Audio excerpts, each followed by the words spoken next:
თითოეულ პრობლემების შექმნა ზუგდიდის მუნიციპალიტეტის მაღალი ზონის სოფლებში. დილიდან მიმდინარეობს ადმინისტრაციულ ერთეულებში შიდა საუბნო გზების და ასევე ქალაქის გზების გაწმენდა. მობილიზებულია სპეციალური ტექნიკა. 7 საჯარო სკოლაში სასწავლო პროცესი შეწყვეტილია. რამდენიმე საბავშვო ბაღში ბავშვები არ გამოცხადდნენ. გარკვეულ უბნებს ისევ არ მიეწოდება ელექტროენერგია. ზუგდიდის მუნიციპალიტეტის მერია საგანგებო რეჟიმში მუშაობს, ამოქმედებულია ცხელი ხაზი.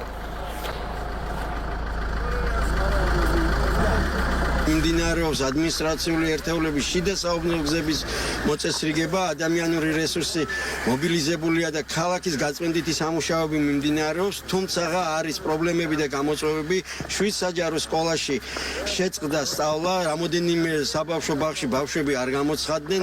ინტენსიური ურთიერთობა გვაქვს ენერგოპრო ჯორჯიასთან, რადგანაც არ მიეწოდება ელექტროენერგია რამოდენიმე სოფელს.